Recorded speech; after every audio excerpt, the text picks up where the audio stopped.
Evening chanting, page 14. Yo so bhagava arahan samma sambuddho swakato yena bhagavata dhammo supatipanno yassa Mobile device not found. Ready to pair.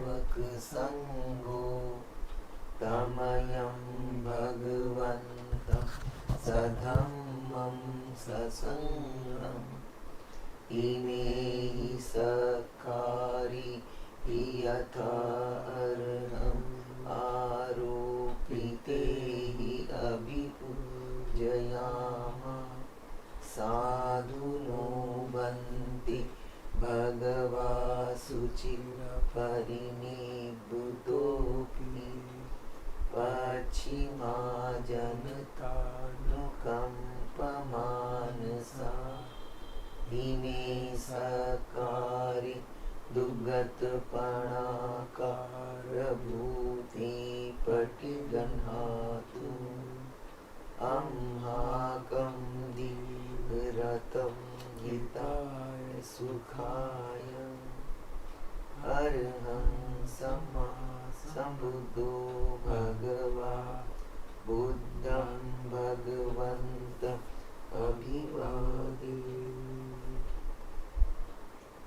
swakato bhagavata dhammo dhammam namassami supatipanno bhagavato savaka sangho sangham handmayam buddhasya bhagavato kumbhabhag namkaram karomasi namo tassa bhagavato arahato samma sambuddhassa namo tassa bhagavato arahato samma sambuddhassa namo tassa bhagavato arahato samma sambuddhassa.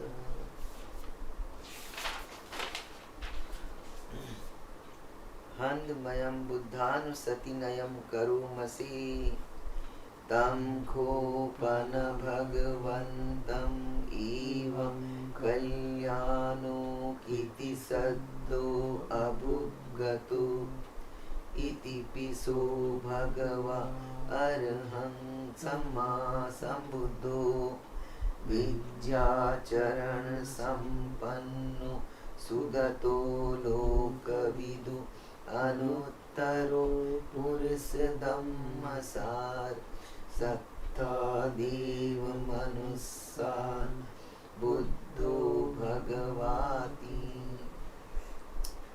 handmayam buddha vigitim karomasi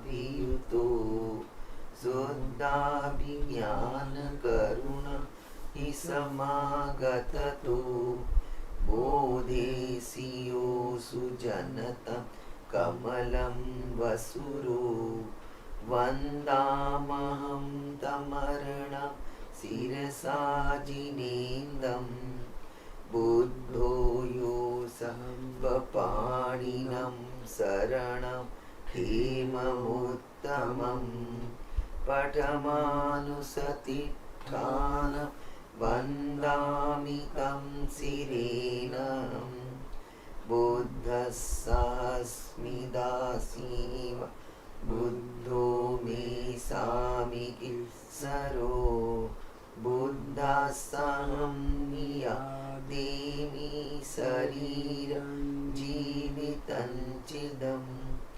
वन्दन्तीहं चरिष्यामि बुद्धस्यैव सुबोधितं नत्थि मे शरणम् अन्यं बुद्धो मे शरणं वरम् एतेन सत्यवज्रेण बद्धेयं सत्तु शासने बुद्धं मे वन्दमानाय यं पुण्यं प्रसूतम् इद सभ्येऽपि अन्तराय मे माहेषु तस्य तेजसा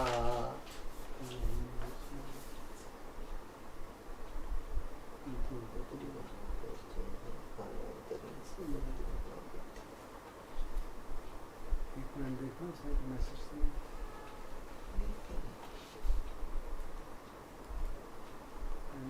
ठीक हो गया है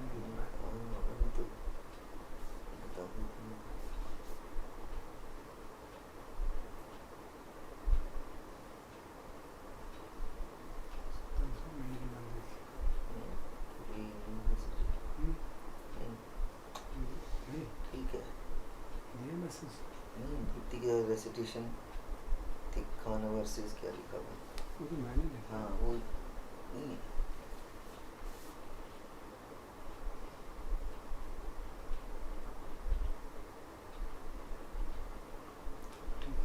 अन्धमयं धम्मानुसतिनयं करोमसि स्वाखातो भगवता धम्मो संदिष्टिको अकालिको एहि पस्सिको ओपनयिको पच्यं वेदितव्यो पुण्यो हीति अन्धमयं धम्माभिगीतिं करोमसि स्वाखाततादिगुणयोगवसेन सेयो यो मग्गपाकपर्यक्तिविमोकभेदो धम्मो कुलोकपतना तदधारी वन्दामहं तमरं वरधम्ममेतं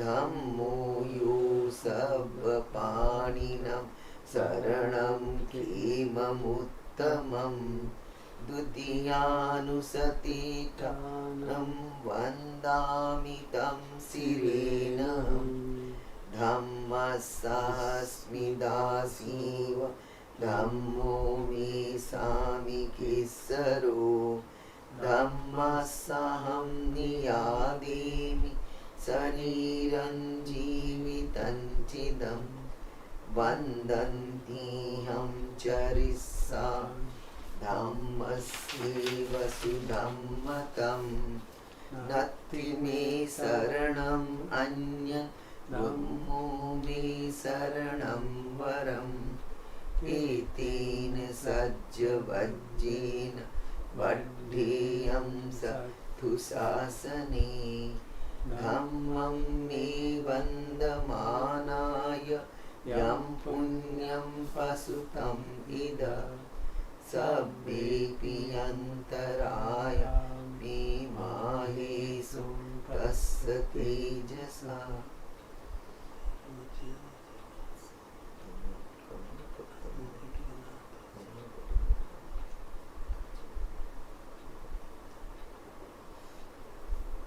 हन्दमयं सङ्घानुसतिनयं करोमसे सुपटिपन्नो भगवतो सावकसङ्गो उजुपटिपन्नो भगवतो सावकसङ्गो न्यायपटिपन्नो भगवतो सावकसङ्गो सामीचिपटिपन्नो भगवतो सावकसङ्गो यदिदं चत्तारि पुरुषयुगान् अट्टपुरुषपुद्गला एष भगवतो सावकसङ्गो आहुनेयो पाहुनेयो दक्षिणेयो अञ्जलि करणीयो अनुत्तरं पुण्यखेतं लोकसाति हन्दमयं सङ्गाभिगीतिं करोमसे सधम्मजो सुपटिपतिगुणादियुतो यो अट्ठविधो अरियपुगलसङ्गसेठो शीलादिधम्मपवरा सयकायचित्तो वन्दामहं तमरियानगणं सुशुद्धं सङ्घो यो सर्वपाणिनं शरणं खेममुत्तमं ततीयानुसतिष्ठानं वन्दामि तं शिरीणम् सङ्घस्सास्मिदा शिवा सङ्गो मे सामि किस्सरो सङ्घस्साम्नियादिमि शरीरं जीवितं चिदं वन्दन्तीहं चरिष्यामि सङ्घस्सोपटिपन्नतं नत्थि मे शरणम् अन्य सङ्गो मे शरणं वरम् एतेन सज्जवज्जेन वड्डेयं सत्तुशासने सङ्गं मे वन्दमानं ययं पुण्यं प्रसुतम् इद सर्वेऽपि अन्तरायामि मायेषु तस्य तेजसा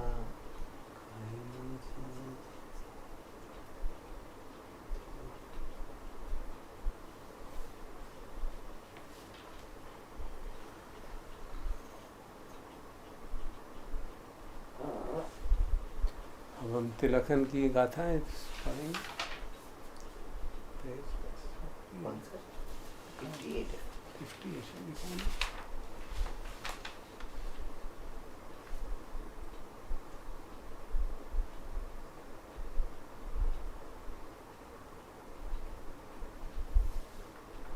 50 and 51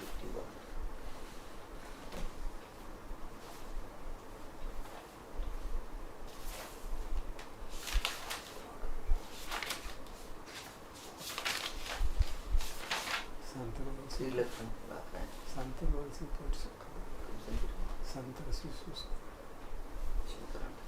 संतर में नहीं लगाया था।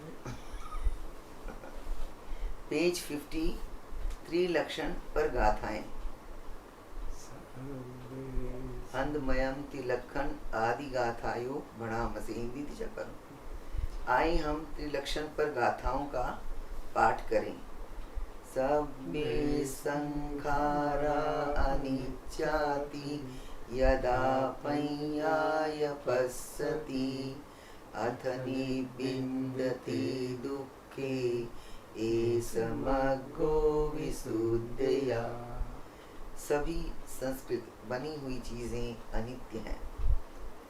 जब कोई प्रज्ञा से यह देखता है तो दुखों से निर्वेद हो जाता है। यह विशुद्धि का मार्ग है। अब यहाँ सभी संस्कृत बनी हुई चीजें, जो बनी हुई चीजें नहीं वो क्या है? कोई नहीं है ऐसी चीज़ बनी है।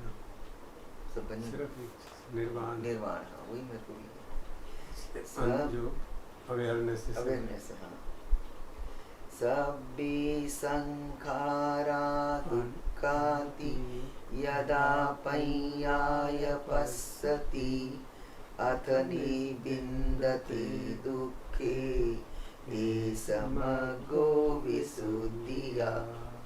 सभी संस्कृत बनी हुई चीजें दुख ही हैं।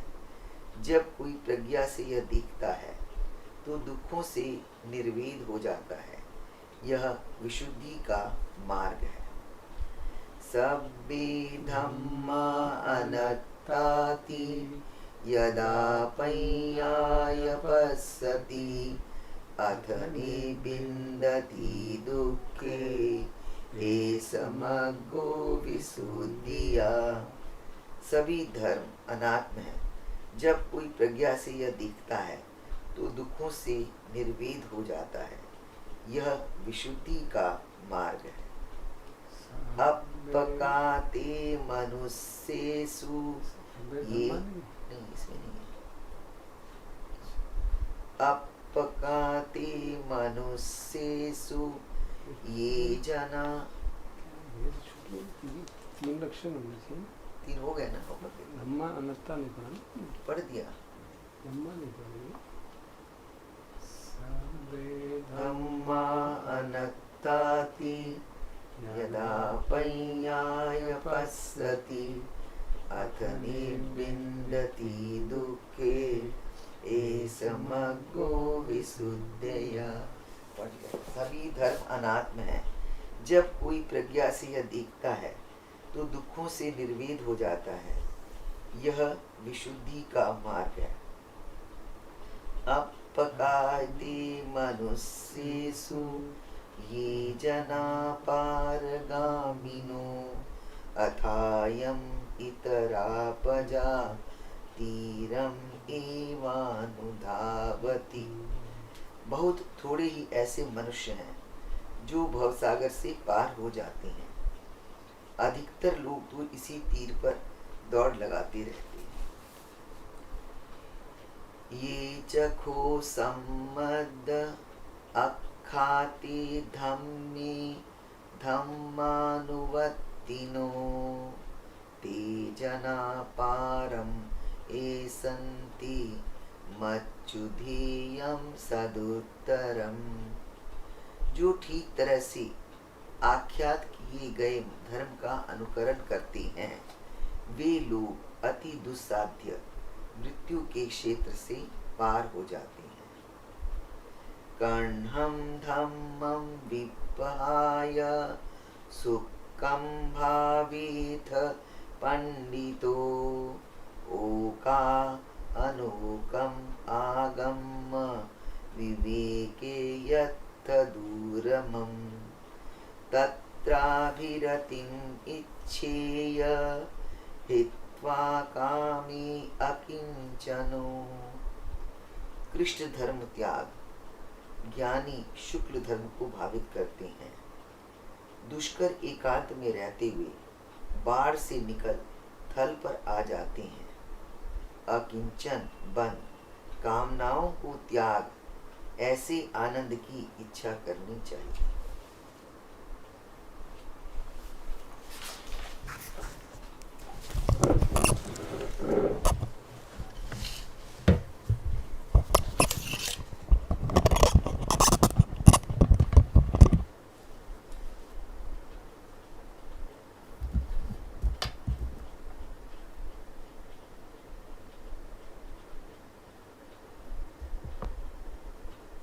Connected to OnePlus 3G.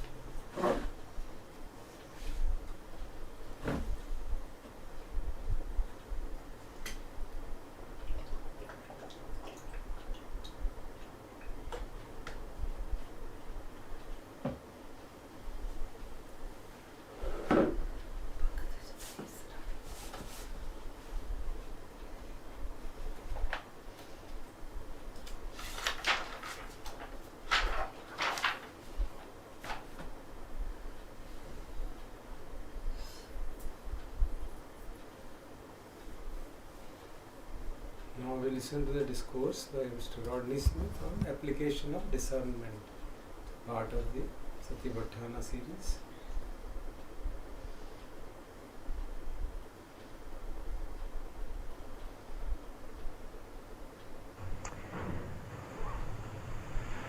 So we're getting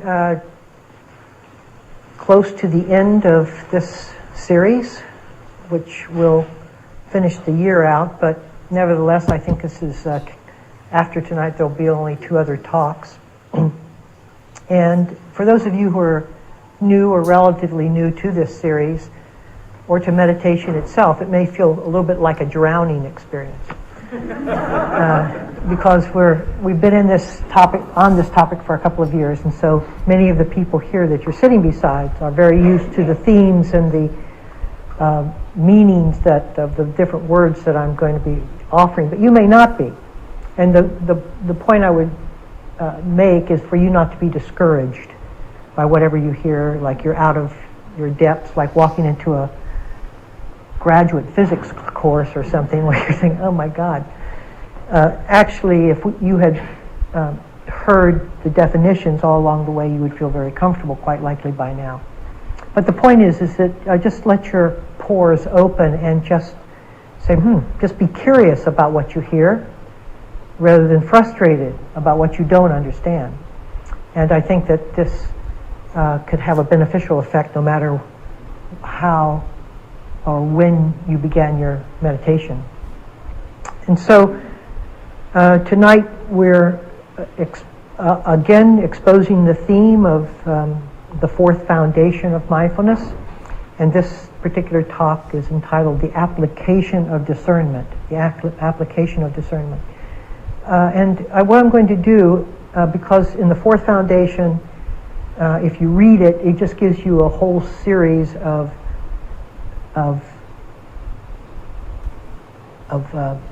lists to be aware of as they materialize in your consciousness, like the 4 Noble Truths and the 7 Factors of Enlightenment, and on and on.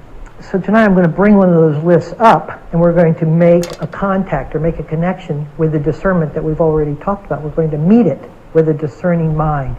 And it may look very differently than how the sutta seems to me it feels like, you're sort of on guard all the time in the sutta, making sure that, I see aversion, I see this, I see that. And it may be a very different, relaxed, receptive pose that I'm proposing for this meeting of the hindrances and discernment. So we'll get to that in just a minute. But as a preamble to the talk, I'd like to just emphasize the fact that really spirituality and all of its different forms and expressions is really a question of the identity of our own identity. Who are we? What's going on here? What's our place in life? That's what spirituality tries to flesh out. And it's an extremely important question, but we can approach it in a way that doesn't invite a curiosity or an introspection at all. And most of us have that question on our lips most of our life because we don't have a sense of who we are, and we think that by externalizing our life and accomplishing, being productive, doing the things that we're told to do and learning what we need to learn, that somehow we will then have a better sense of ourselves at the end of our life. And so this externalization, this need to constantly manufacture new images for ourselves, new accomplishments, new qualities, new skills, is sort of the way that most people on the face of the earth seek out their identity. Well, in spiritual work, we have had enough of that. We see that that really isn't a satisfactory way to arrive at the answer of what we are or our place on earth. What we get through our externalization is really the comparison of how good we are compared to the other people we're competing against. And that doesn't provide a very resolute answer or a very satisfactory answer at all. So we realize that we have to go deeper. And there's a fear component there because it questions the very foundation on which our life is built when you are no longer conceding the cultural point of view of what life is about and pulling back and bringing the question into a deeper level of yourself. And bringing a perception, bringing awareness back into oneself as an answer to this perplexing question of our identity, bringing it back in and looking profoundly and directly at our sense of self, rather than just acting from our sense of self and hoping that will give us some kind of satisfactory conclusion. So this is an opportunity for us to do just that. And I think the 4 foundations of mindfulness are an attempt by the Buddha to build systematically that orientation to our spiritual journey. What's your body? What is your body? You think you know it so well? Do you even abide in it? Are you even around it? Right? I mean, so the encouragement from day 1 of this sutta is to come back into ourselves. Is the energy going this way rather than externalizing? And if you think you know yourself so well, watch how you're built. Watch the fundamental building blocks of the nature of who you are, and you can see those in the 2nd foundation of the sense of the feelings that we grasp and try to maintain and try to nourish. And from those comes an encouraging narrative around those pleasant feelings as we try to build a foundation of solidity from the feelings that we're having about something. And then but that is meant for us to see how it is that we take ourselves to be solid when in essence we are not. And so then the 3rd foundation really begins to show us our own translucence, our own porous quality. And because it starts allowing us to see the presentations of the mind as just this and adding nothing to that. And when there is just this, there's very little, and there's very little that you're adding. When we're not adding very much, we're not very formed. We're not very defined. The more we add, the more defined we are. The more outraged you are, the more defined you are as a person. The more content, tranquil, calm you are, the more relaxed you are, the less defined you are as a person. In fact, if you take that to its extreme, you vanish at some point. So we never take it to the extreme. Vanishing meaning that what? It's a simple echo back of who we think we are. The constant conversation we're having about ourselves, telling ourselves who we are, quiets. Nothing else leaves the scene except the resounding echo chamber in the convincing sounds of our image being echoed back. That's all that emptiness ever means. It's empty of noise. And that's also empty of image, and that is the definition of self. And so as we set aside our willingness to impose our noise and reaction upon life, it gets quite quiet and quite empty. There's nothing surprising in that, really. Once you've gone through it a few times, it's not surprising. It's like, okay, this feels a lot better this way. And you don't lose anything, you gain a lot. You think you're going to lose your life, you don't lose your life, you gain your life. Your life isn't in noise, it's in stillness. That's where life meets itself. So you gain your life. Everlasting life, as the Christians say. Okay, so then the 4th foundation is to abide within that emptiness, to get a feeling for the possibilities. What does it look like? What does an organism look like based in that emptiness? And a quality of that emptiness is discernment, is the ability to see. Discernment is the only thing that sees. You think you're seeing. You're not seeing. Discernment is seeing. You're claiming reference to that. You say, I see. You're not seeing. That's a complete misnomer. Discernment sees, awareness sees, and you think into that discernment, you think into that awareness that you are the one that's seeing, and you claim ownership of the seeing. That's to give you reference within the seeing, so that you'll have a place within the seeing, so that you can claim that you are somewhere within that seeing. But there's just seeing. If you don't claim a place or reference within it, there's just this. Just this. So as we go through this, and we're talking about what seeing sees, not what you and I add to the seeing, that's our thought. You see, the thought is what defines us as being separate from the seeing. That's why we say, I see. There's me, and then there's the seeing that I do. But that's just the thought we invest in the seeing, so that we have a placeholder for ourselves within that seeing. So this fourth foundation is to clear out all the confusion that we have within the seeing, within the discernment. I call it discernment because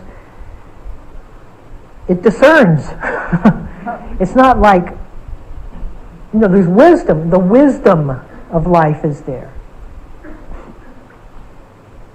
It's an intelligent seeing. Let me put it that way. It's seeing with intelligence. Not your intelligence, but it's intelligent. And so, but we keep putting our own intelligence. See, what does our own intelligence look like? Our own intelligence looks like opinions. That's what we invest in the seeing, is our opinions. And then we can claim, well, I know that. I've seen that before. And that echoes back the fact that we are three-dimensional, because we have not only seen it now, but we still saw it once before. And if I can claim I existed back then, I must exist now. So our memory serves the purpose of giving us a three-dimensional quality within the seeing that we can claim reference to. In the past, I was this and saw that. Now are you drowning? Hang in there. It actually gets it may not get interesting to you, but it's interesting to me. So it's also, I like to bring science in it, because I think science really gives us some additional credibility when doubt is so strong in this culture, and we see science as paralleling our own insights. We go, well, we can't be that off. So the first law of thermodynamics is the fact that in any closed system, the energy in that system remains constant. Now, thought creates, when we think the world, we create a virtual reality within that thought. If you look around, and most of us in this room will see the virtual reality we created by our thinking. Everything we see and have identified with is our thought-laced reality. It's not the true one. It's a closed system. So it's very interesting what happens to thoughts in a closed system when you apply the first law of thermodynamics, that all the energy within that system stays contained within the system. Because when a thought dissipates within that system, it goes back and forms another thought. There's no releasing of that energy into something else. It stays within the virtual reality of its closed system. Now, I find that very interesting, because one of the ways that thought forms itself within that closed system is the thought that it wants to know more. And therefore, knowing more stimulates more thinking. And have we ever known enough? Do we ever know enough? And so there's a struggle even within our knowing, because the energy keeps reforming itself as thought, and thought reforms itself as a not knowing enough. Just try to get a sense of what I'm saying. Some of you are. So you think, okay, so if the body dies, right? The body's going to die, and so this whole system will collapse on itself, and all the energy will dissipate into something else. Well, not so. We're sneakier than that. We start thinking about an afterlife, even before the afterlife occurs.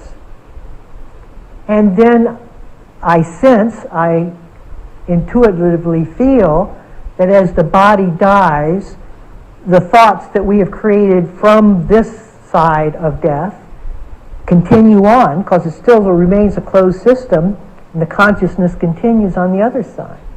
And now we have laced the other side with our heavens, or with our reincarnations, if you want to get personally Buddhist. Some system that will keep us going because the energy just maintains itself. See, we rarely allow ourselves to break out of this virtual reality. It is a closed system. And it's not until we begin to struggle within this, like we're gasping air, it's like suddenly you realize you're a fish and you're in water and you can't breathe air.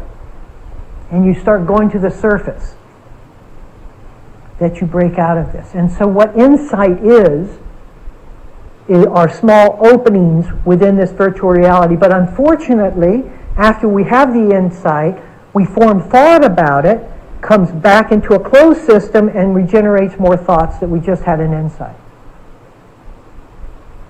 The moment of insight is an actual movement outside of the reality that we've created.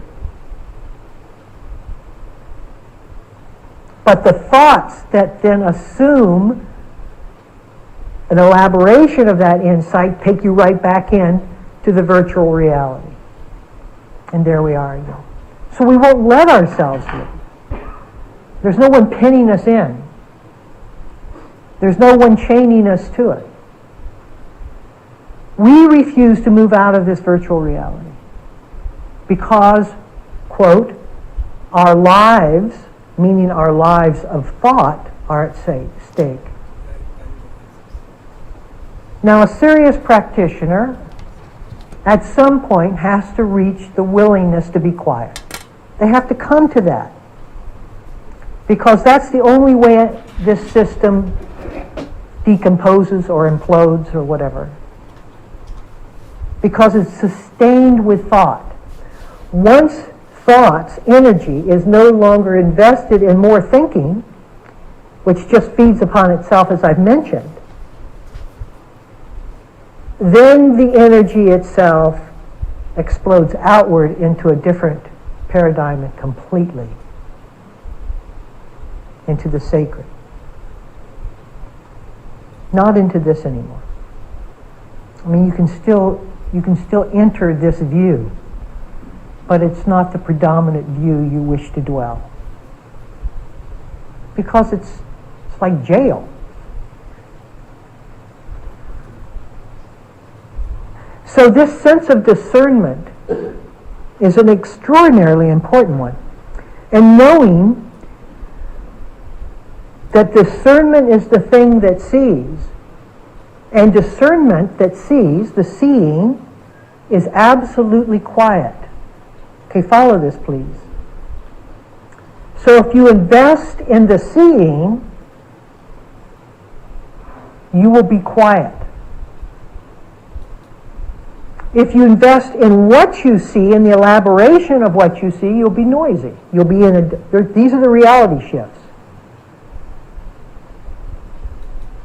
But if you just release to the seeing itself, the discernment itself, the abiding intelligence itself, then it gets very quiet very quickly. And we do that simply through our willingness not to infuse or invest in the elaboration of my story and narrative about the world I'm seeing. That's what gives us a sense of us participating in this virtual reality, and that's what has to come to an end for us to be able to move out of, for lack of a better phrase, this confinement. So the Buddha is offering us an escape route in this fourth foundation. But he's doing it through the only porthole that he has available. Through the quiet of seeing itself. In the third foundation he says, just this, just this.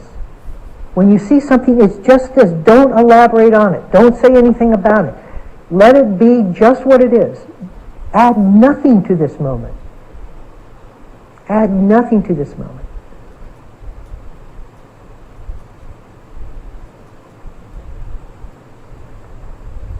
The recognition of how our thoughts keep us in prison is the way out of thought. How do we come to that recognition? By seeing what thought does to us. Seeing is the way out, not thinking. We try to get out by thinking our way out. Oh, I understand what just happened. My God, if I don't do that anymore, then everything will be okay. So the next time this happens, that's what I'll apply. When that's happened, well, here it comes again. Okay, I'm ready. You see? That's not seeing. What's seeing in this moment? Not who is seeing. That's irrelevant. What is seeing?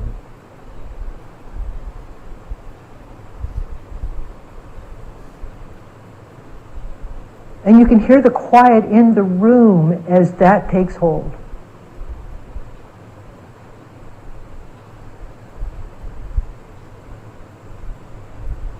And you can see how close this is. How far away can seeing be, for God's sake?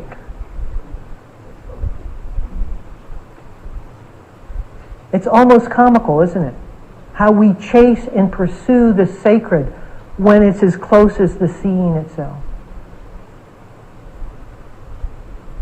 That's how skewed we've had this whole thing. That's what the virtual reality will make it. It'll make it into a project because that keeps the virtual reality moving as a virtual reality. It keeps the thing going. And so we'll make that which is sacred a project. And there should be a smile on your face.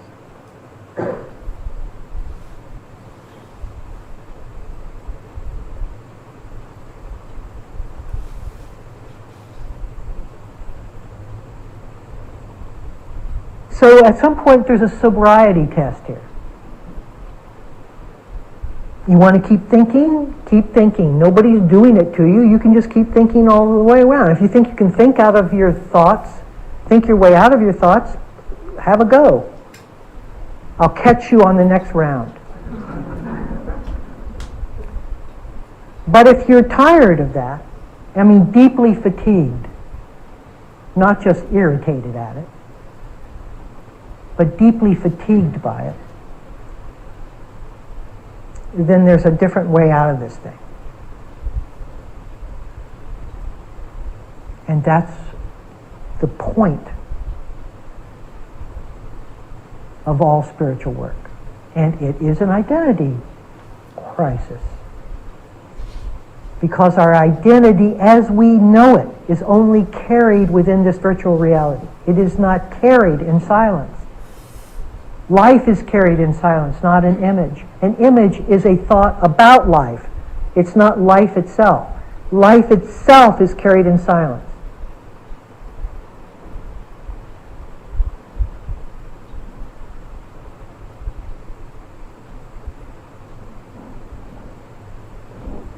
And discernment is a very simple knowing. We know whether something's wise or unwise, whether it's helpful or harmful. It's just, there's a knowing. It's like when you're angry, there's a knowing in you that this is not helpful. It's not a long elaboration. It's not a lecture. It's a simple why am I doing this to myself is what thought will then say about it. But the sense of it from the intelligence point of view is release.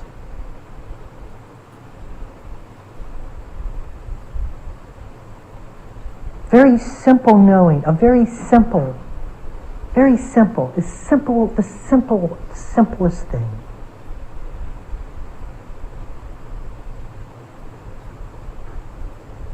And the questions which keep our seeing clean, because the contaminant quality of the virtual reality is just a thought away.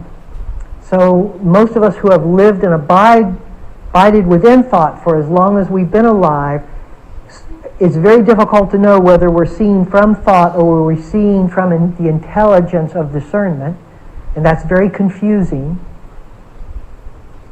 So sometimes questions like, how is this scene being distorted right now?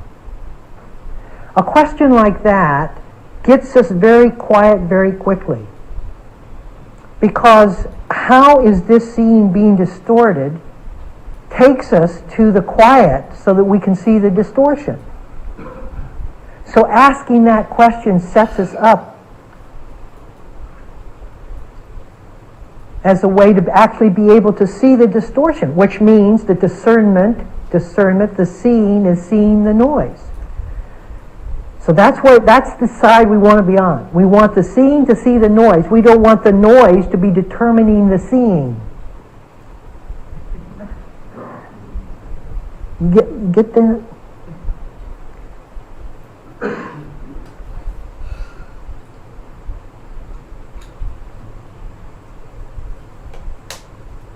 Or, what is this scene dependent upon?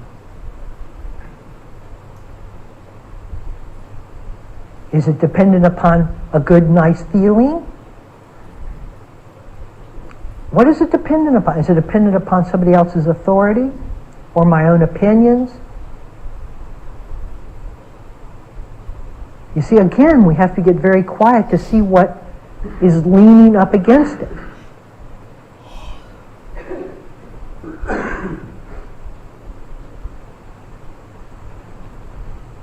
Now, some of us come to that point, we say, and this is one of the many egoic ways for us to delay. We say, I'm not good enough to be spiritual. I'm not holy enough. There's too much crap in me. I'm a liar. I distort things. I don't know, I get drunk once in a while. I'm not good enough, right? So I'll take you to the scoundrels of Zen. You know the scoundrels of Zen? We'll read about them. They'll make you look like saints. And in this tradition we have Angulimala, who had killed 499 people before he became enlightened. So if you want to match your unworthiness to that, we've got some history for you to... Right? So forget that. Seeing doesn't depend upon purity. Does the sun depend upon whether you're pure or not to shine on you? Obviously not. So too, awareness is not dependent upon your purity to shine. The light shines regardless.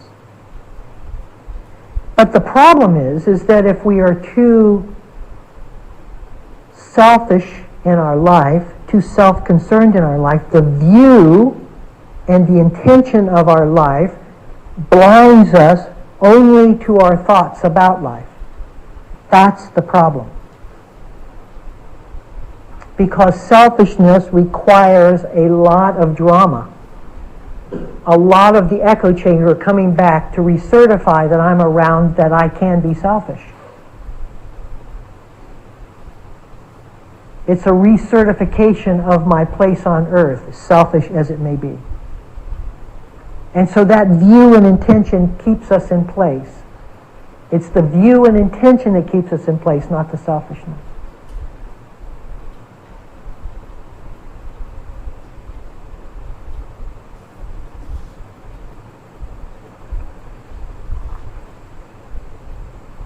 So let us go now, let's meet the hindrances. From discernment, from seeing. The first thing seeing does when when anything arises in mind is it learns because it's receptive. It's just seeing. There's no struggle involved. It just sees what's there, and the seeing, by definition, let us say a byproduct of seeing, is the understanding, is the learning that accompanies it. And so when a hindrance arises, anything other than the learning is your virtual reality struggle, is your mind's attempt to do something with it so that you can be okay without it. And so we have to be very pure in our willingness to know, our interest in something, if we want the seeing to be pristine. See? And so when you meet a hindrance, you're going to see, wow, you're going to let it in the body, you're going to feel what it feels like as it comes into the body through the first foundation of mindfulness. You're going to feel where in the body it's being felt, what it does within the body, because the body is part of that intelligence. The body isn't devoid of that intelligence. It's part of that intelligence. And therefore it holds the same sensitivity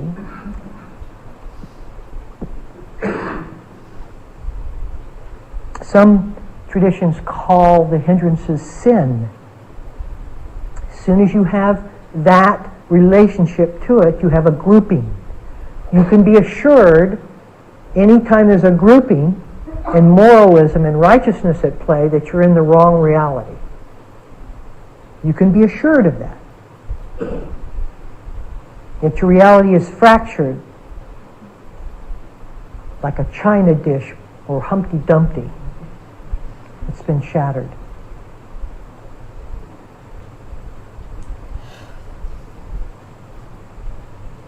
And as you come into as the hindrances play forth, you get a sense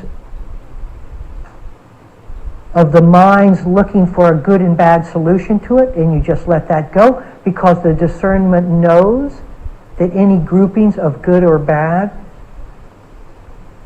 is the wrong reality. It's the mental reality that's forming there.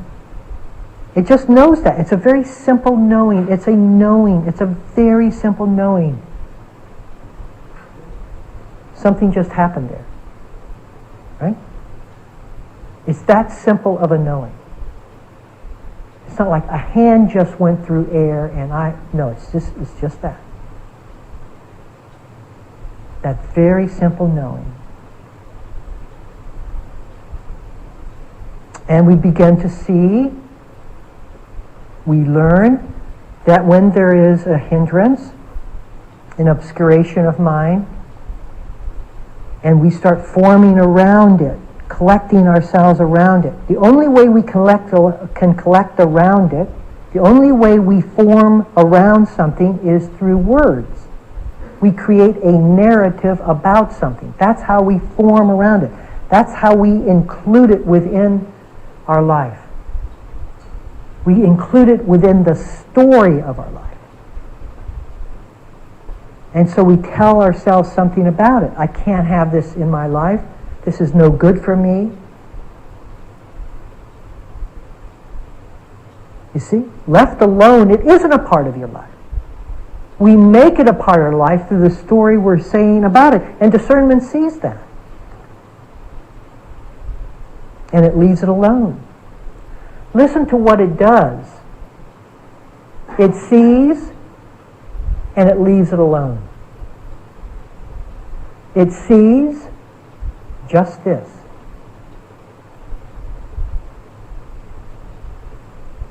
See how beautiful it is? You see how absolutely simple it is? How elegant in its simplicity?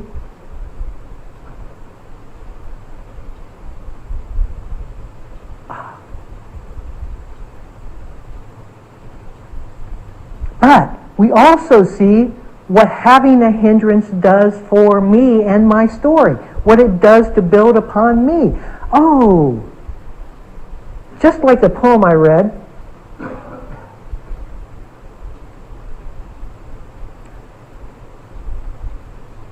the sins of the world, the hindrances of my mind, define the values of my mind as well. The nobility of my mind are in reaction to or in response of the hindrances of my mind. Not knowing the hindrances, I would lose the values. I would lose my meaning.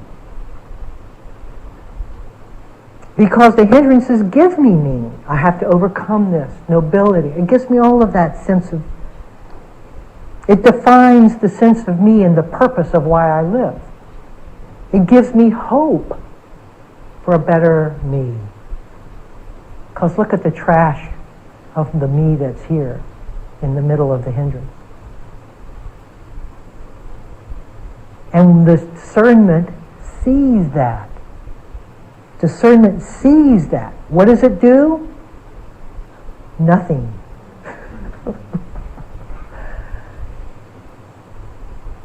The seeing is enough.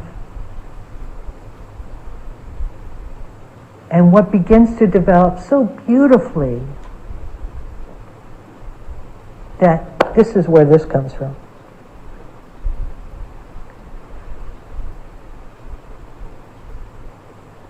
Is the complete faith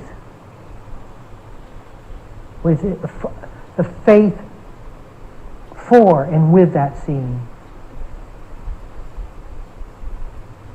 And we're not responsible for it. Not in the sense that we have any control over it. It's completely outside of our control. If we try to control it, we can be sure that it's going to limit the seeing. Because the seeing has nothing to do with us. We are a voice within the seeing. Remember that. The best thing you can do is to shut up and let the seeing see.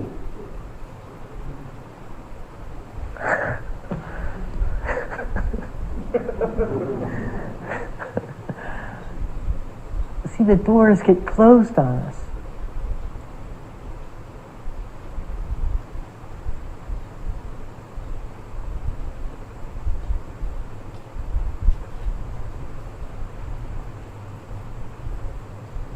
Gives us hope. What we still long to be. The hindrances still give me some sense of what we still long to be. Let's just look at one or so or more of the hindrances specifically. Greed. Take the little, just a little one. So let's just, okay, so passive discernment is simply allowing greed to be seen. That's passive discernment. It's not adding, it adds nothing to the greed. It adds no reaction to the greed. It adds no countermeasure to the greed. It simply sees the greed. And it sees, what does greed look like? It looks like I'm thirsty all the time. It looks like there's a breakdown in any sense of unity. Because I want something, there's going to be a breakdown in unity, of connectedness. That's what it looks like, and the seeing sees that. It looks like now is not the time, the future is where I want to go. It looks like there's no value in the present. The present holds the yearning, the future holds the goal. Where am I going to put my attention? I'm not going to put my attention on the yearning. There's nothing there but the pain of what I want. I'm going to where the goal's going to take me, which is where the next moment, the future, will satisfy the need.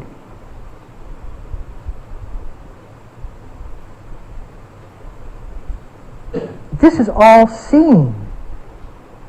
This is how thoroughly we have to see it.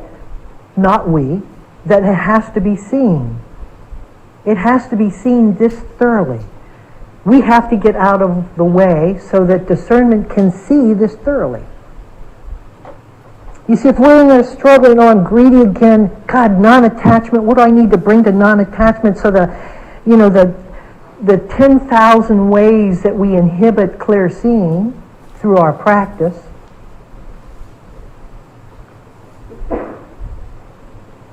we'll never see what greed is. We'll never see it. It won't have that simple knowing in our heart, no, I'm not doing this anymore. This is crazy. As long as I didn't see it, then I was going to be compelled by it. But now I've seen it. There's no more compulsion. It's like fire hot. I don't have to, every time I look at it, I don't have to have this fear of the flames. I just know not to put my hand in it. It's no aversion, it's just wisdom. No, I'm not putting my hand in fire. I'm not going to shoot somebody in the head. I'm not doing that. That's not just not. It's simple. It's very simple. Very simple. It gets to be very simple.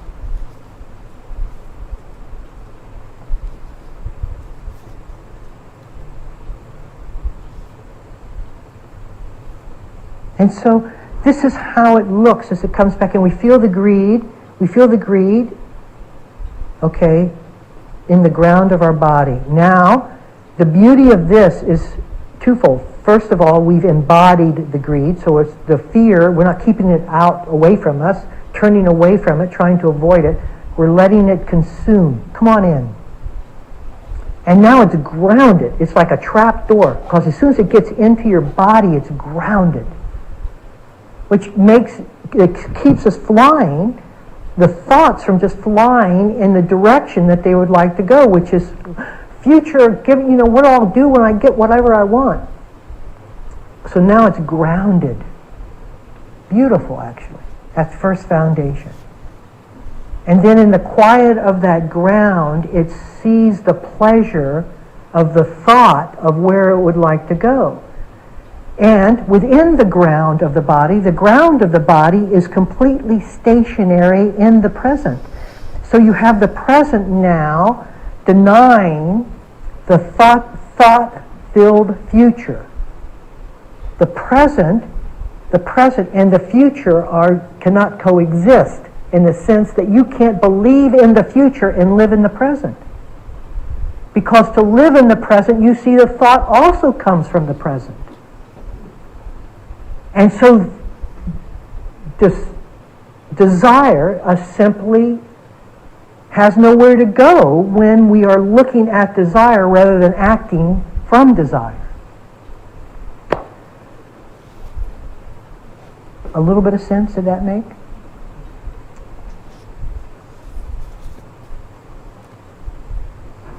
So the first foundation set it up so that my thoughts weren't just a waterfall, a rapid. So that there was some relativity to the present and the thinking about. And that relativity then, now you have a choice. You can go with the thought and forget the present, which is what we mostly do, or you can discern and see what happens here, because discernment is always in the present. Seeing is never somewhere else. So now the body is alive within its own seeing. And now the greed attempts to convince you that the future is more important than the present. This thought is more important than the aliveness itself. That's what it comes down to. That's how silly the comparison is. A thought is more important than the base, the hub, the central place of your aliveness. And yet it's amazing how many times we'll go with a thought. That just seems to be the way many of us have to do. And you can see, within the body, you can see the whole identification coming. You're sitting in the present, just the present, just discernment, just body, just grounded intelligence. And the thought of something where does that come from? You look around, there's just this. Where does that come from?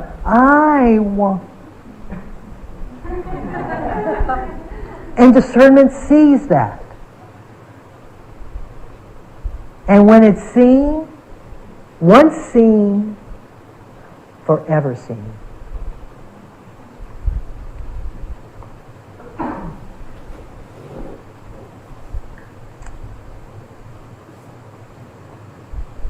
Never to be convinced in the same way. Never to be convinced in the same way.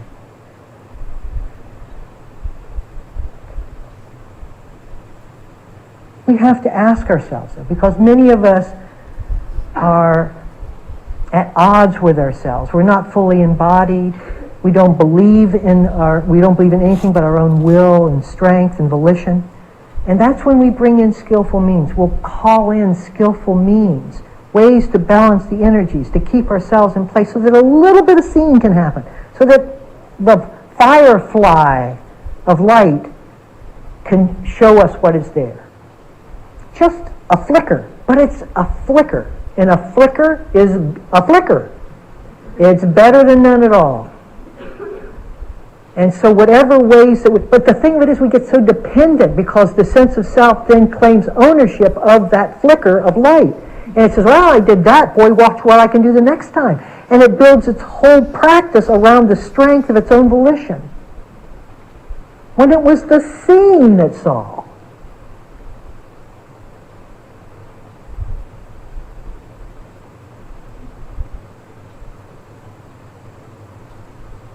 There's nothing wrong with skillful means.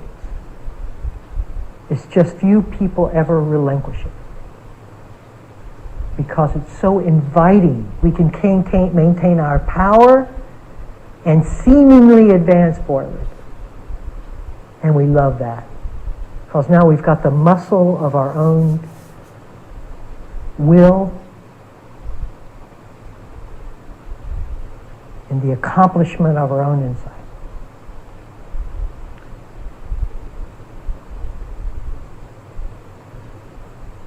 Not very many people want to be quiet.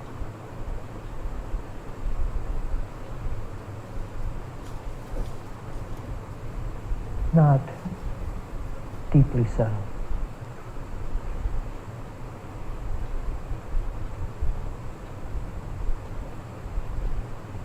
But there's really only one way out of this virtual reality. And I wish all of you the portal. Can we be quiet for a moment or two?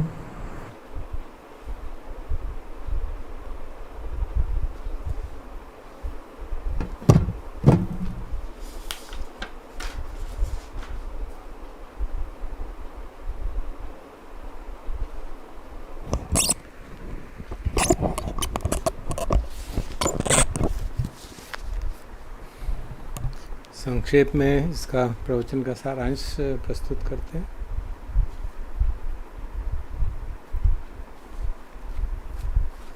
पहली बात जो उन्होंने बहुत की और बहुत अच्छी लगी मुझे कि जो लोग आए हुए थे उनमें कई ऐसे भी शायद होंगे जो पहली बार आ रहे थे, जबकि ये 2 साल से उनकी ये सीरीज़ चल रही थी, 1.5 साल से।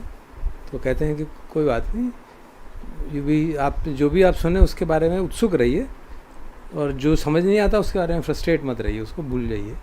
तो जितना समझ में आता है, जितना अच्छा लगता है, उसके बारे में उत्सुक रहिए क्या क्या रहा है। That's the attitude of positivity, कि कहीं भी जाके उत्सुक रहिए ना, क्या बोल रहे हैं, क्या हो रहा है। तो उन्होंने बताया कि एप्लीकेशन आज पर डिसर्नमेंट का डिस्कस करेंगे। डिसर्नमेंट से उनका मतलब है देखने में देखना, जैसे हम कहते हैं ना, बाह्य सुत्त में कहा जाता है कि सिर्फ देखना हो, कुछ में और जुड़े ना। वो पहले उन्होंने भूमिका में कहा कि स्पिरिचुअलिटी का मतलब बेसिकली यही होता है कि हमारी आइडेंटिटी क्या है, हम कौन हैं, और ये सब दुनिया में हो क्या रहा है। इस प्रश्न का उत्तर हम लोग सभी चाहते हैं। और जब हम बाहर ही देखते हैं, शुरू तो सभी बाहर देखते हैं, तो लगता है कि वहाँ पे हमारी जो सेंस ऑफ आइडेंटिटी बनती है कि नई नई चीज़ें बना रहे हैं, नई चीज़ें प्राप्त कर रहे हैं, नई अटेनमेंट हो रही है। लेकिन धीरे एक समय ऐसा आता है कि लगता है कि ये कुछ है नहीं। जैसे जैसे आदमी बूढ़ा होता है तो लगता है कि ये तो किसी काम की नहीं है, और तब जाके स्पिरिचुअलिटी की बात शुरू होती है कि हम समझते हैं कि ये सब जो हमने चीज़ें इकट्ठी करी, चीज़ों का मतलब वस्तुएं ही नहीं, जो भी पावर और फ्रेम और नेम, वो सब दूसरों से कंपैरिजन के लिए हो सकती हैं, उससे हमें अपनी आइडेंटिटी समझ में नहीं आती। तो फिर उसको गहराई से जाना पड़ता है और फिर समझ में आता है अंततः कि जो अवेयरनेस है वही हमारी बस रियल आइडेंटिटी है, बाकी सब तो नॉइज़ ही है, जिसे वो विचार हैं सब सिर्फ, जिसे वो नॉइज़ कहते हैं। और जो सती पठान है वो सिस्टमेटिकली भगवान ने तरीका बनाया है इस तरफ पहुंचने का। तो उन्होंने फिर याद दिलाया कि पहला जो कायानुपश्ना है वो सिर्फ इसलिए है कि आप शरीर को जाने तो सही, आप इसको अपना मानते हैं, आप इसको जानिए तो सही ठीक से है क्या, तो पता चलेगा कि जैसा वो सॉलिड है वो ऐसा है नहीं। तो उसका जो घनत्व है वो टूटने लगता है। फिर वो कहते हैं अच्छा, जो मेन चीज़ जिससे आपको आइडेंटिफाई करते हैं अपने को, वो अपनी फीलिंग्स हैं, क्योंकि सारा जीवन हम अपनी फीलिंग्स को ही, हम अपनी वेदना को ही चाहते हैं कि हम प्रिय वेदना के चक्कर में चले रहते हैं। तो वो हमारा बिल्डिंग ब्लॉक है आइडेंटिटी का, उसको भी देखो, और वो कितनी सॉलिड है, कितनी घन है, वो हमें साफ स्पष्ट आ जाता है। तो धीरे धीरे घनत्व टूटने लगता है। और तीसरी जो फाउंडेशन आई कि हम चित्त में भी जो जाग रहा है उसको भी देखें, उसको भी अपना न माने, वो भी जो है आता जाता रहता है, तो हमारी आइडेंटिटी और थिन हो जाती है। मालूम पड़ता है कि कोई सॉलिडिटी नहीं है। तो हमारी जैसे आइडेंटिटी थिन होती है, अगर उसको एक्सट्रीम तक ले जाएंगे तो आइडेंटिटी जो है समाप्ति हो जाती है। तो फिर हमें समझ में आता है कि जीवन जो है वो शांति में है, ना कि शोर शराबे में। शोर शराबे से मतलब उनका अधिक विचार जो चलते रहते हैं। तो चौथी फाउंडेशन उनके हिसाब से हमको इस स्टिलनेस में, इस एम्प्टीनेस में अबाइड करने को सिखाती है, ध्यान दिलाती है कि हमें उस तरफ जाना चाहिए। और जो देखने की क्षमता है हमारी, जो जैसा हो रहा है उसी को वैसा ही देखना, वो देखें, ना कि उसमें अपनी तरफ से कुछ जोड़ें। दिक्कत ये होती है कि वो देखने की क्षमता को हम अलग न समझ के हम समझते हैं वो मैं ही देख रहा हूँ, और फिर उसमें ये भूल जाते हैं कि मैं देख रहा हूँ ये भी एक विचार ही है, ये सत्य नहीं है।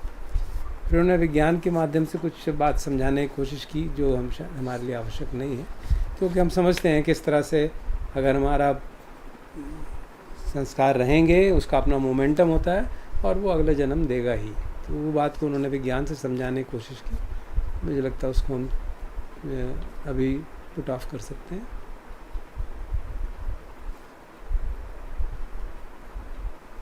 तो उन्होंने फिर जोर से कहा कि थर्ड फाउंडेशन है, वो हमको बताती है कि किस तरह से हम विचारों के चक्रों में पड़े रहते हैं और हम उनको केवल देखते नहीं हैं, उनसे उलझते रहते हैं। अगर हम उनको केवल देखें, कुछ ना करें, तो उसकी चक्र से निकल सकते हैं। और अगर चक्रों में पड़े रहेंगे तो जो विचारों की शक्ति है वही हमको उसमें बांधे रखेगी, बाहर जाने का कोई तरीका ही नहीं मिल पाएगा। और हम ये कई बार सोचते हैं कि हम विचार करके ही विचारों से छुटकारा पा लेंगे, वो असंभव बात है। और जो केवल जानना है, जो बाह्य सत्य वाली बात, देखने में सिर्फ देखने वाली बात है, उससे उस तरह से अगर हम करें, कोई डिस्टॉर्शन ना करें, जो चीज़ देखी जा रही है, तो चित्त धीरे धीरे शांति की ओर बढ़ता है और जो विचारों का शोर है वो कम हो जाता है। फिर उन्होंने एक और बात कही कि कई लोग ऐसा समझते हैं कि मैं इतना शुद्ध नहीं हूँ, फिर मैं इतनी प्योरिटी नहीं है, मैं ये सब चीज़ें कैसे समझ सकता हूँ। तो उन्होंने कहा देखना जो है, देखने में देखना वो एक्चुअली प्योरिटी पे डिपेंड नहीं करता, क्योंकि अवेयरनेस जो है वो तो हमेशा अवेयरनेस एक सूर्य की तरह है, जिसका देखने के लिए आपको किसी और दिए की आवश्यकता नहीं है, किसी और अगर आप काले कपड़े के थ्रू भी देखें तो सूरज दिख जाएगा। ये मैं अपनी तरफ से उदाहरण, उनके उदाहरण को कह रहा हूँ। हाँ, अगर आप बहुत ज़्यादा आत्म केंद्रित हैं तो वो विचार जो है वो आपको, ये आत्म केंद्रितता का जो धारणा है वो आपको ठीक से देखने नहीं दे सकती, क्योंकि वो बहुत ड्रामा क्रिएट होता है उसमें। जो भी हम सोचते हैं, जो भी हम करते हैं, उसको हम अपने ऊपर ले लेते हैं, तो फिर उस समय देखने में देखना नहीं हो सकता। तो आत्म केंद्रित विचार धारा से बाहर निकलना आवश्यक है। उन्होंने कहा अगर हम देखने में देखना करें तो जो अंडरस्टैंडिंग है, प्रज्ञा है, वो उसी का बाय प्रोडक्ट के रूप में प्रकट हो जाती है। तो फिर वो हिंड्रेंसेस को चेक बता रहे थे, जैसे कि हिंड्रेंसेस के ऊपर जैसे भी सामान्यतः हम क्या करते हैं, कोई हिंड्रेंस है मान लीजिए जैसे ग्रीड का बाद में उन्होंने उदाहरण दिया, तो हम उसको सोचते हैं जो ग्रीड है, फिर उसके लिए तरीका निकालते हैं, ग्रीड को कैसे कम करें, क्या करना चाहिए, ये अच्छी बात नहीं है। तो कहते हैं जैसे ही हम इस विचारों में पढ़ेंगे तो हम उस उलझन में पड़ जाएंगे और वो प्रपंच में पड़ जाएंगे, उससे बाहर नहीं निकल पाएंगे। तो फिर हमारा उद्देश्य हो जाता है कि अब मैं कुशल उपाय ढूंढूं ताकि मैं कुशल उपाय से अपने विचारों को कम कर, ग्रीड को कम कर सकूं, या दूसरी जो निवरण है उनको कम कर सकूं। उन्होंने कहा वो कुछ हद तक अच्छा है, लेकिन वो कुछ ही हद तक है, एक जैसे जुगनू जैसी रोशनी आती है उससे, और फिर लेकिन क्योंकि उसमें हमको खुशी मिलती है, कुछ अकम्पलिशमेंट होती है, ऐसे लगता है हमने कुछ अटेन कर लिया, तो वो अवेयरनेस जो है, वो फ्लिकर ऑफ अवेयरनेस जो है, उसको भी हम अपने ऊपर ले लेते हैं। वो देखो मैं कितना अच्छा हो गया, मैं अभी जो मैंने अपने लोभ को कम कर लिया, या मैंने अपने गुस्से को कम कर लिया, और फिर वो आत्मभाव फिर दूसरी तरफ से आके पकड़ लेता है हमको। तो हम इस तरह से कभी भी जो कुशल उपाय हैं उनका अपना रोल है, लेकिन सिर्फ केवल कुशल उपाय के आधार पे हम लिबरेट नहीं हो सकते। ये बात महत्वपूर्ण बात, वो उसकी ओर ध्यान दिला रहे थे कि हमको लिबरेशन होगी तभी जब हम शांत चित्त को शांत करेंगे, और उस शांत चित्त से जो हो रहा है उठाए, अगर निवरण भी है उसको देखेंगे, उसका शरीर पे क्या असर हो रहा है उसको समझेंगे, और शरीर पर असर होगा और वो फिर दोबारा उछल कूद करेगा, मुझे ये चाहिए, मुझे ये चाहिए। लेकिन अगर हमारा देखना बहुत पुष्ट है, देखने की क्षमता बहुत पुष्ट है, तो हम वो उछल कूद को भी देखते रहेंगे, और धीरे धीरे एक बार हमने उसको अच्छी तरह से देख लिया तो भविष्य में फिर वो हमको उतनी तरह कन्विंस नहीं कर पाता, तो फिर उसको देखना और आसान हो जाता है, और धीरे धीरे हम उस विचारों के जंजाल से, उस आत्मभाव से निकल सकते हैं। ये संक्षेप में उन्होंने इस ओर ध्यान हमारा आकर्षित किया। कल हम इनका इस सीरीज़ का आखिरी प्रवचन सुनेंगे।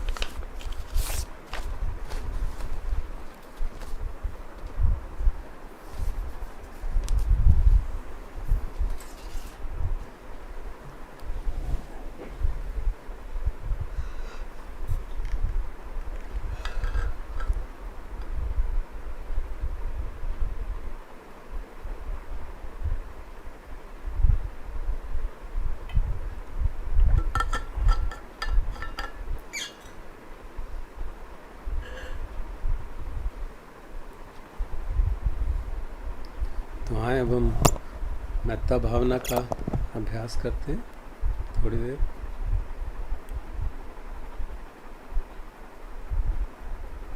काफ़ी लंबे समय से कर रहे हैं, तो अब जो उसकी प्रोसीजर है वो हम सबको मालूम ही है।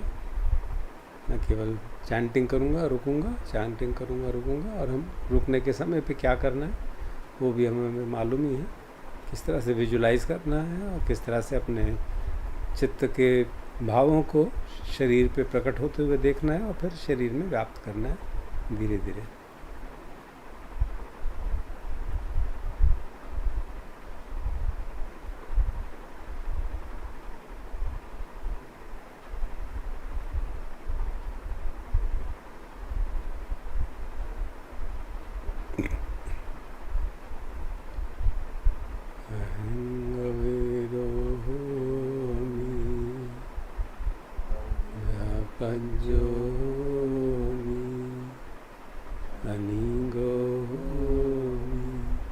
सुखी अत्तानं परिहरामि।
भवन्तु आचर्या च ज्ञातिमित्ता च सब्रह्मचारिणो च अविराहोन्तु अव्यापज्जा होन्तु अनिगा होन्तु सुखी अत्तानं परिहरन्तु।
रुखा देवता भूमट्ठा देवता रुखट्ठा देवता आकाशट्ठा देवता अविराहोन्तु अव्यापज्जा होन्तु अनिगा होन्तु सुखी अत्तानं परिहरन्तु।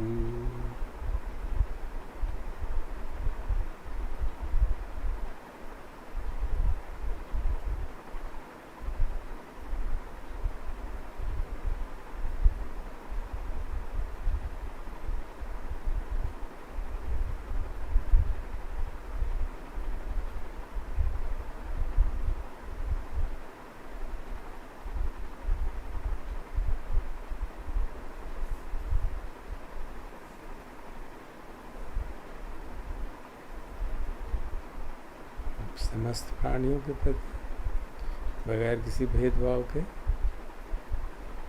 सर्वे सत्ता सर्वे पाना सर्वे भूता सर्वे पुंगला सर्वे अत्ता भाव पर्यापन्ना सर्वा इत्यो सर्वे पुरुषा सर्वे अरिया सर्वे अनरिया सर्वे देवा सर्वे मनुष्या सर्वे विनिपातिका अविराहोन्तु अव्यापज्जा होन्तु अनिगा होन्तु सुखी अत्तानं परिहरन्तु।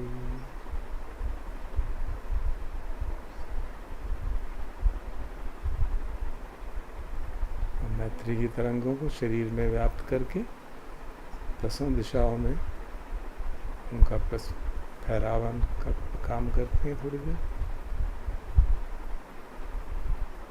दस दिशाओं में व्याप्त करने का मुझे एक फ़ायदा ये लगता है अपने लिए कि जब मैं किसी दिशा का ध्यान करता हूँ तो उस दिशा में जो भी लोग हैं जिनको मैं जानता हूँ तुरंत वो चित्र उनका मन में आ जाता है, तो फिर उनको याद करके मैत्री की तरंगे भेजते हैं। इस तरह से हर दिशा को मैत्री की तरंगों से व्याप्त करने का अपना लाभ मुझे लगता है।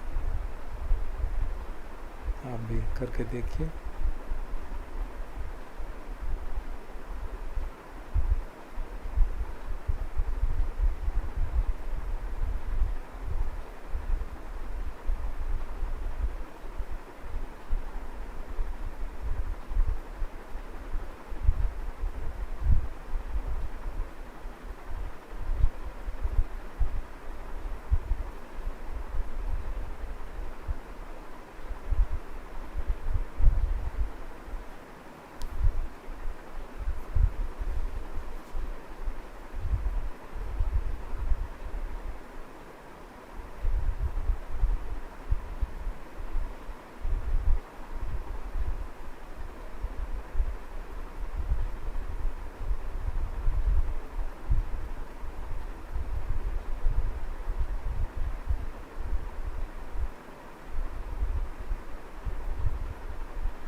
शायद सोचते होंगे हम इसमें ये नहीं कह रहे कि सभी प्राणी सुखी हों, सबका मंगल हो।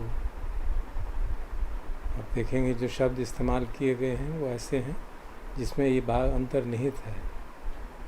अगर हम वैर न हो हमारे मन में किसी के प्रति दुर्भावना ना हो, कोई चिंता ना हो, सुखपूर्वक जीवन कट रहा हो, तो सदा है कि हम सुखी होंगे, प्रसन्न ही होंगे, हमारा कल्याण ही हो रहा होगा। तो ये शब्द इस तरह से चुने गए हैं कि सभी के लिए एप्लीकेबल हों, चाहे हम जिनके प्रति हमारा संबंध ठीक ना हो उनके बारे में भी हम ये शब्द इस्तेमाल कर सकते हैं।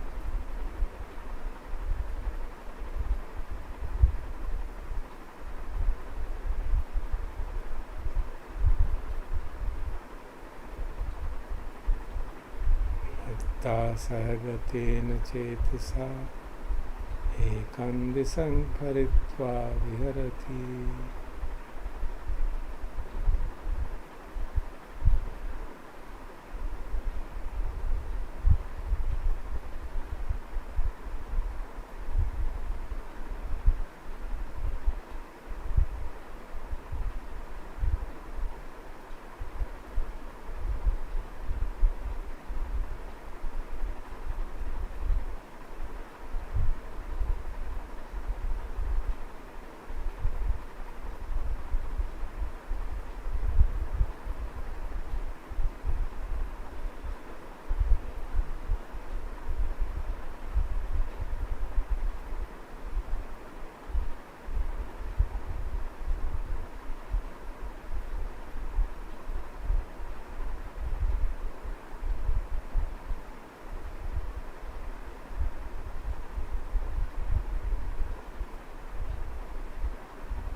तथा द्वितीयं तथा तृतीयं तथा चतुर्थं।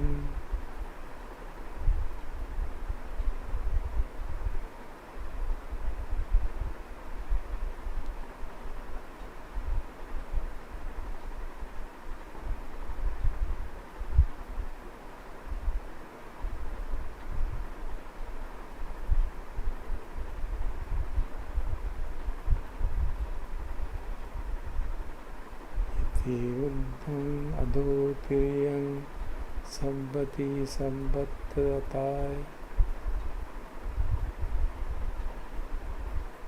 इसी प्रकार नीचे ऊपर सभी आड़ी तिरछी दिशाओं में अपने प्रति और सबके प्रति मैत्री का भाव। मैत्ता सहगतेन चेतसा महद्गतेन विपुलेन महद्गतेन अपमानेन परित्वा विहरति। अनंत असीम विपुल मैत्री का भाव सभी दिशाओं में समस्त प्राणियों के प्रति।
समस्त प्राणियों के प्रति बगैर किसी भेदभाव के हर दिशा में व्याप्त करके हर लोक में किसी भी अवस्था में हों, धरती पर चलने वाले हों, पानी में विचरण करने वाले हों, आकाश में विचरण करने वाले हों, एक पाँव वाले हों, दो वाले हों, चार वाले हों, बगैर पाँव के हों या बहुत पाँव वाले हों,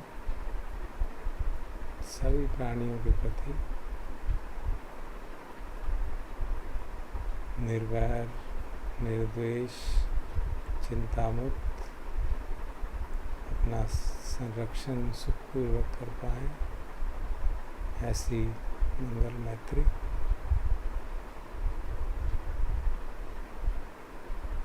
भवतु सर्वमङ्गलं रक्षन्तु सर्वदेवता सर्वबुद्धानुभावेन सदा सुखी भवतु सर्वमङ्गलं रक्षन्तु सर्वदेवता सर्वधर्मानुभावेन सदा सुखी भवन्तु ते। भवतु सर्वमङ्गलं रक्षन्तु सर्वदेवता सर्वसङ्घानुभावेन सदा सुखी भवन्तु मे।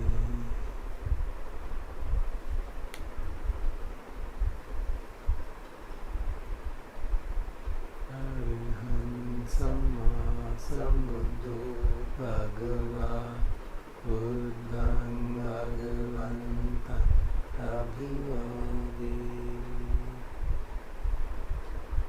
स्वाक्षातो भगवता धम्मो नमस्सामि। सुपटिपन्नो भगवतो सावकसङ्घो संघं